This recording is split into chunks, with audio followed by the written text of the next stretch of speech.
皆様ごきげんよう、シンガーソングライターのキキです。はい、なんでごきげんようになったかっていうのは前回のポッドキャストの方でお話ししております。よろしければそちらで聞いてみてください。今日からですね、私のポッドキャストYouTube の方でも配信をさせていただこうと思ってて、そうなんです。今日はこれポッドキャストの収録ですはいなんですけど、普段ねやっぱり YouTube の方が見慣れてるし使い慣れてるって方も多いと思ったので、こっちでも配信をしていこうと思いました。はい、ポッドキャストはポッドキャストでちょっとだけこう編集変えて配信していますので、もう皆様のこう都合のいいように皆様に合ったスタイルでこの配信を聞いていただければ幸いです。はい、今日もよろしくお願いいたします。はい、ということで今日はですねお話ししたいことがあるんだけど、その前に私趣味で占いを始めたって言ったじゃないですかでそれでね、せっかくなんでちょっとラッキーカラーを私と皆様に出したいなと思ってて、はい、まず自分から出していいですか。これね、何ですか、カラーとめっちゃ綺麗なの。ポッドキャストの方ごめんなさい。よろしければ私の YouTube も見ていただいていいですかはい、めっちゃ綺麗なんです。これ可愛いの。これラッキーカラー出せる。そしてこれちっちゃくねメッセージが書いてるので、そちらも読み上げます。はい。でまず自分の引いて自分で読みますでその後に ABC って出すので、ポッドキャストの方はその耳でちょっと、自分の好きなアルファベット ABC の中から選んでいただいて、朝聞いていただいてる方は今日その色を何か身につけれそうだったら、あとはもしその色を見つけたら、今日はなんかいいことあるかもなっていう感じで、はい、思っていただければ嬉しいです。でもし昼とか夜に聞いていただいた方はなんか次の日とか次の日のラッキーカラーにしていただいていいかなと思います。はい、まず自分の出します。久しぶり。一応さ、キキのマジックタイムって言っちゃってるんでなんかこういうちょっとね魔法的なちょっとそういうファンタジーこともやりたいなと思います。はい。ポッドキャスト新しくない？ポッドキャストで占いやってる人いないよね多分わかんないけど、知らないよ、わかんないよ、いるかもしれない。はい、まず私にアドバイスお願いします。1,2,3,4,5,6,7。うわー、クローバーだ。緑ですね。はい、緑が今日私ラッキーカラーです。めっちゃピンク着てます今日はい、こんな感じです。クローバー、緑。流れに身を委ねることで思いがけない幸運が訪れる。自然体でいられる。心安らぐ場所に出会う。だそうです。なんか今ね、土曜日のお昼に収録してます。いいですね、土曜日好き普通の一般のねこう企業はだいたい土曜日がお休みなので、はい、お休みの方が多いかなと思います。子供とかもね、お子様もね土日学校休みなのでお休みの人が多いと思います。はい。でもね、私ねカフェで働いてたので全然関係なく働いてた時期もあったのでなんかそれはそれで良かった。なんか平日に休みなことが多かったので、それはそれで楽しかったな。なんかやっぱり平日ってこうショッピングモールとか人が少ないので、平日にお給料日があった日とかはもうラッキーでしたねはい、なんか人がいないのにそういう給料日でね、ちょっと好きなお洋服を変えたりとか、はい、やってましたねはい、っていうのは置いといて、いや今日は土曜日なのでなんかカフェとかで素敵なカフェに出会えるのかなっていう感じ。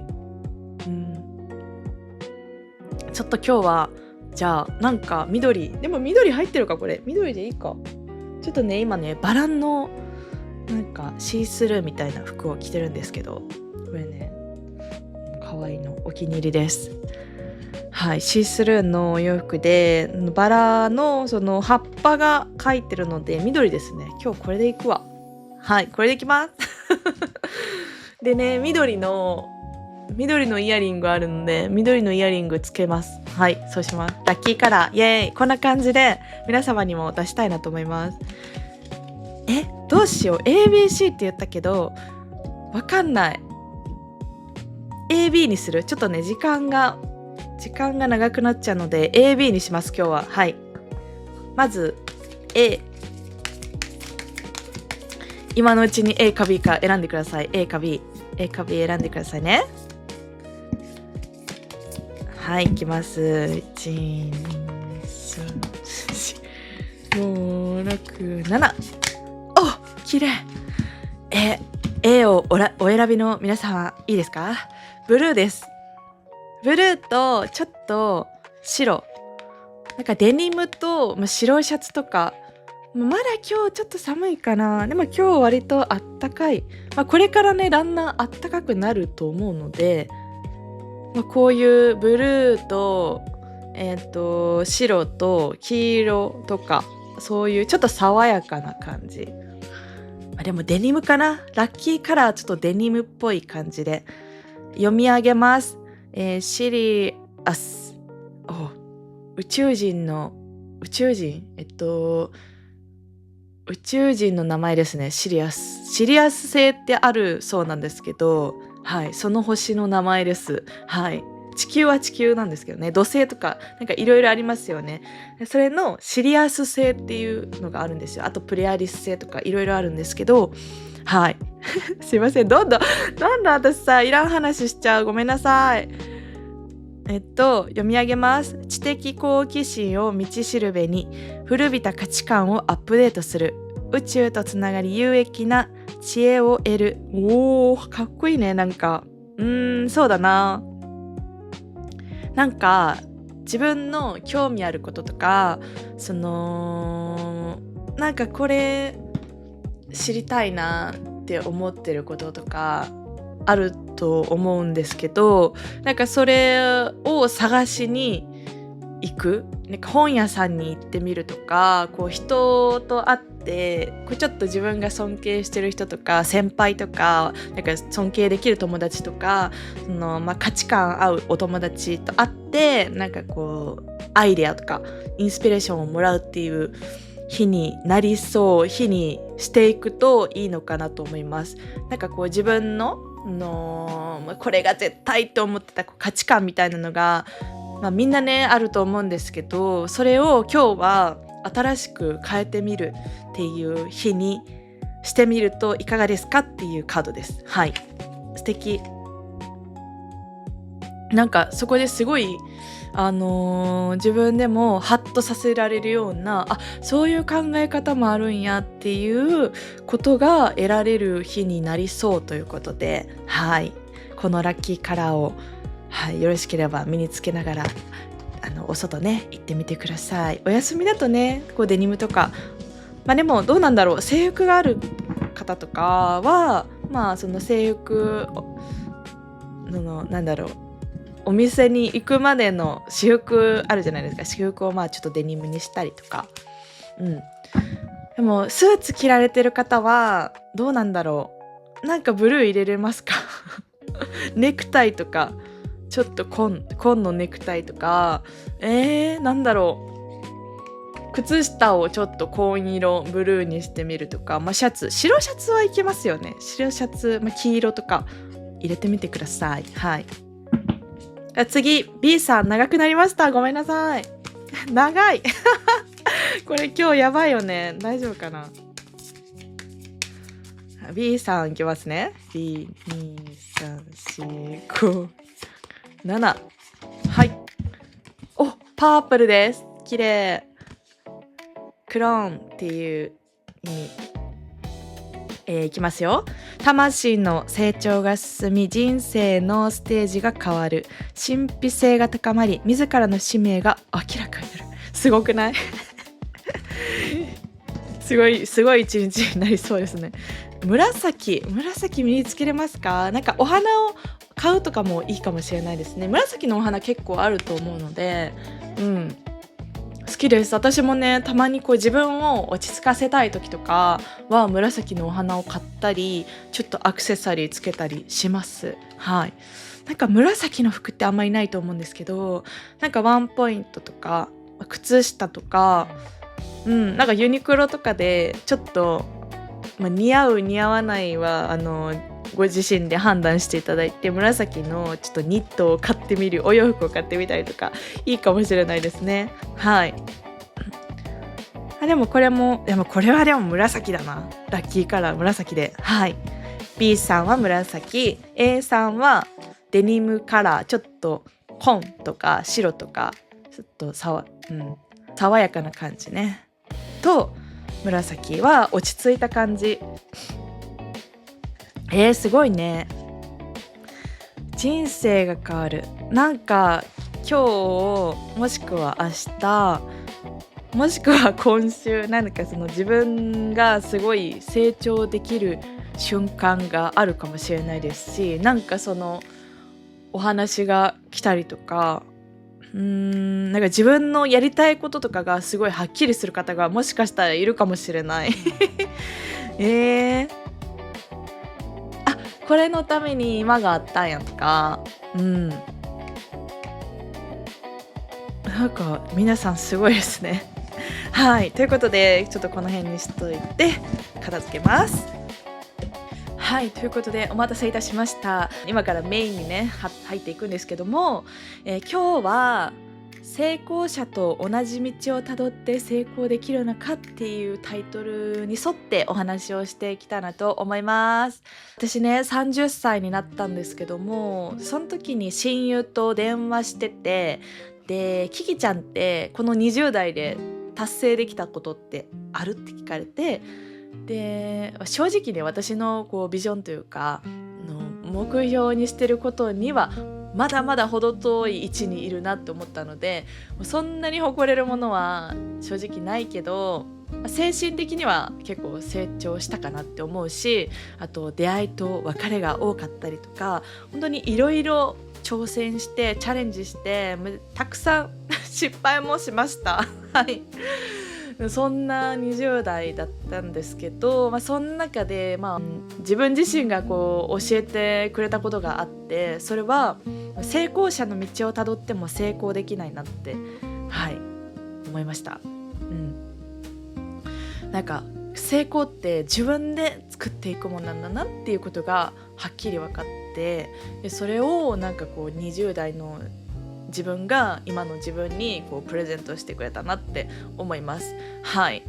またちょっとお菓子食べない。今日はねフロランタン、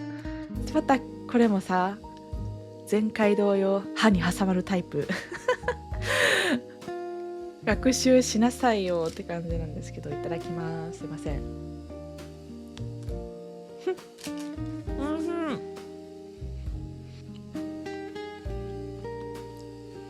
最近さフロランタン本当に大好き。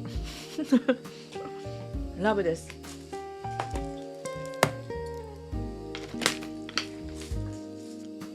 いや糖分もねある程度ね脳に糖分は必要なので。世の中にいろんなこう哲学とか本とか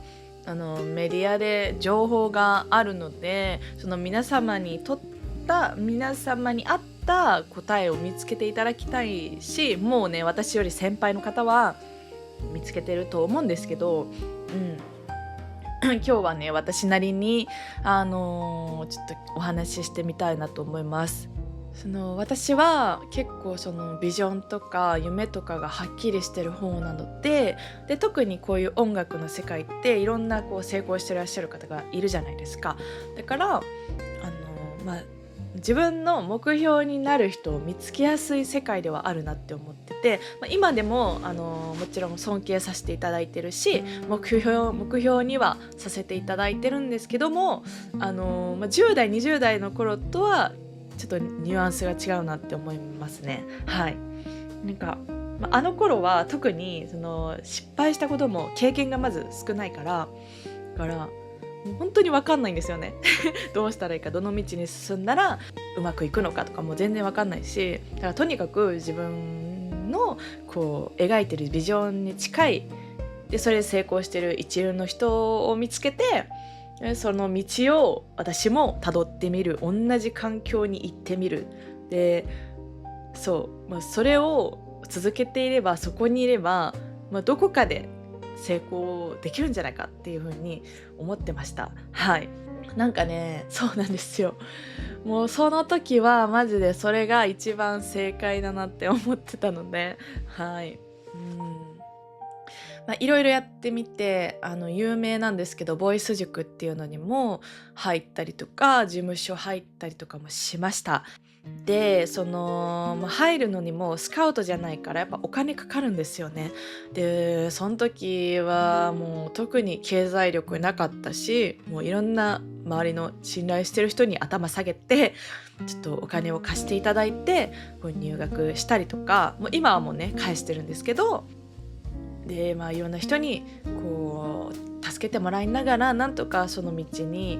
その環境にたどり着くことができたんですけど、なんか、どことはちょっと言えないんですけど、とある日に上の立場の方にね、キキはどうやって音楽作ってるのっていう風に聞かれて、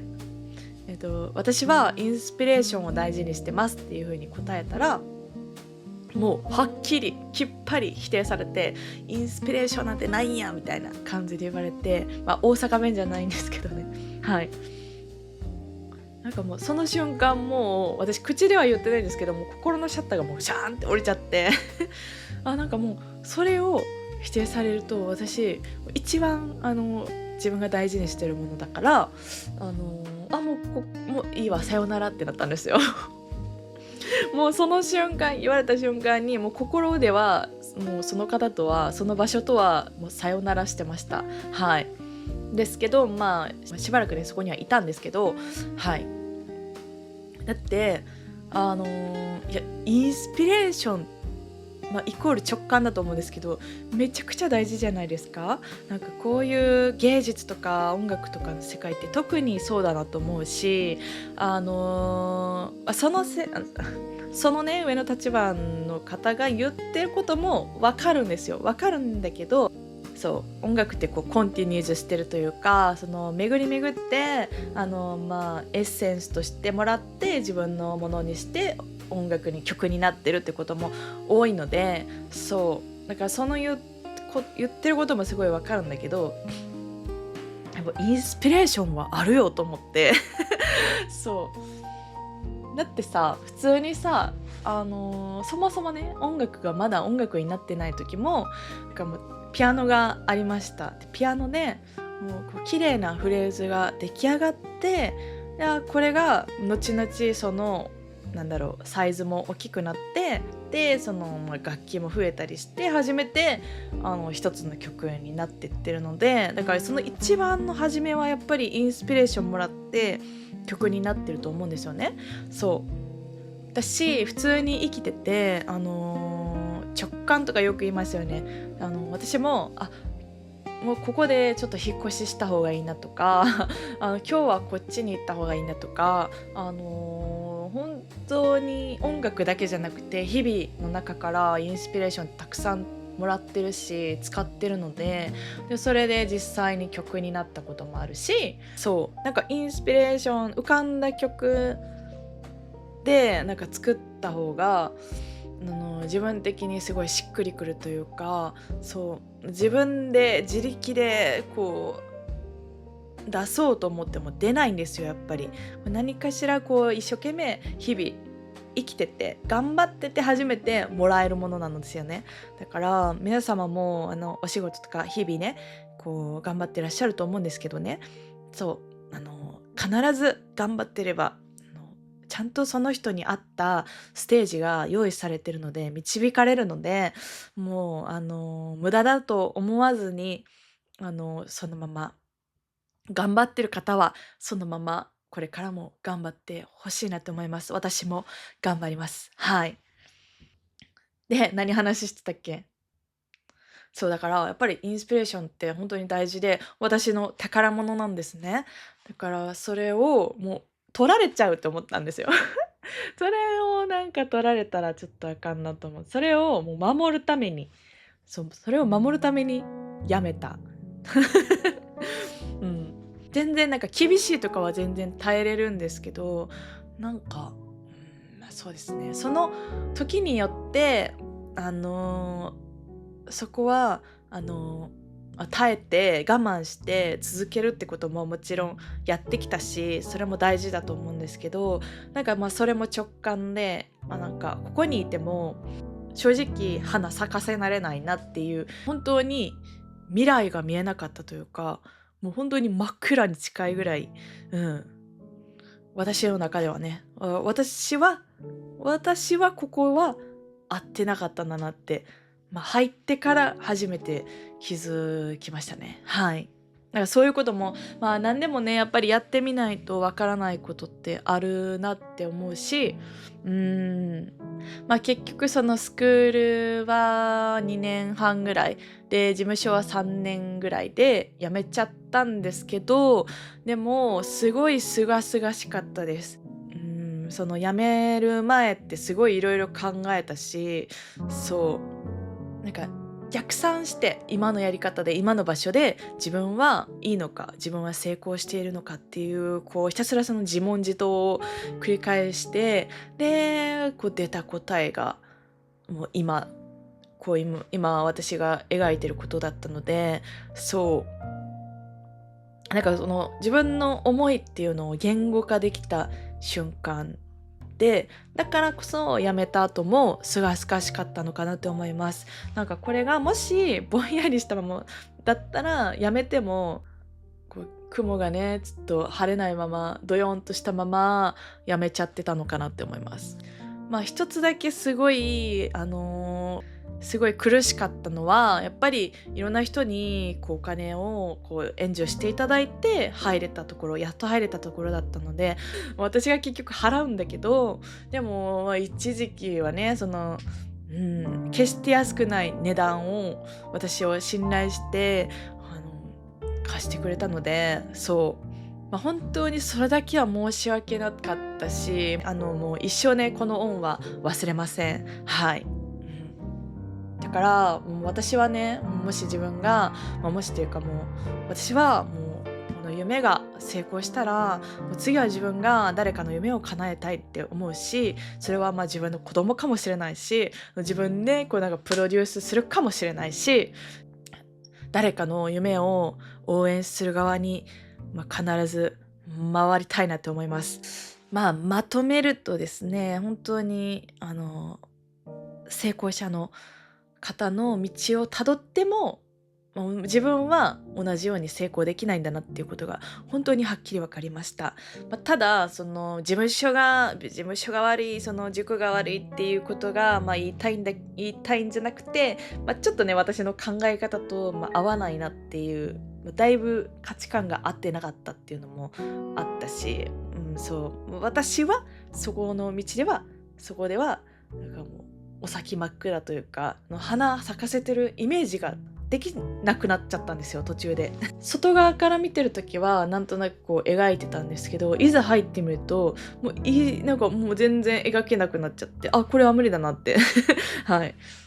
思ったんだけど、大体ね、2年ぐらいは続けてみないと、何でも2年ぐらいは続けないとわからないことが多いので、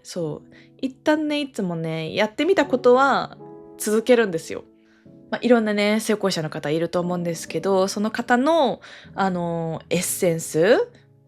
を、自分の人生に取り入れたりとか、全然職業違うけどこの人のマインド好きだなとか、この人のファッションが好きだなとか、皆様それぞれあると思うんですけど、なんかそれを自分のものにしていくっていうのはもう私もやってるし、それはもうめっちゃいいいですよね。結果的にね、大きい人生のくくりで言うと、失敗は、そもそもないんですよね。もう全部成長につながってるから、結果的に成功はしてるんだけど、その中でも、こうありますよね。これ違うかったなとか、今日は話をしてるんですけどその人はその人の個性、その人の人生計画があるから、そのタイミングで、その場所で、花を咲かせることができた。成功できるんだなって思います。はい。だからこうやって私は今、もうフリーになって、自分でもできるやんってことに気づいたんですよ。うん。だからいろいろ今までできなかったことを、今までの経験を生かして、今まで自分が築き上げたことを生かして、はい、やっていってます。はい。まだまだね、成功者って言えないかもしれないんですけど、でもそうですね、成功してる方も、なんか自分はあんまり成功者って思ってらっしゃらなさそうなので、とにかく自分のやりたいことを、ビジョンを描いて、ひたすら目の前のことをコツコツやっていく。それの、連続というか、よそはよそ、うちはうちって言うんですけど言うじゃないですか。大阪弁ですか？言うと思うんですけど、でも本当にそうだなと思います。なかなかね、口で言ってても、自分の中に落とし込めてないことが結構多いので、だから、本当の意味で自分でいろいろ体験して、今のこの答えにまたね、この10年でアップデートしていけるのかなと思うと楽しみですね。はい。今日はすごい暑苦しい回になったかなと思うんですけど、全然ね、こういう熱い話だけじゃなくて、ゆるゆるトークもしたいなって思ってるので、はい、これからもね、お時間ある方は、聞いてみてほしいなって思います。はい、ということで、今日もありがとうございました。ひーでした。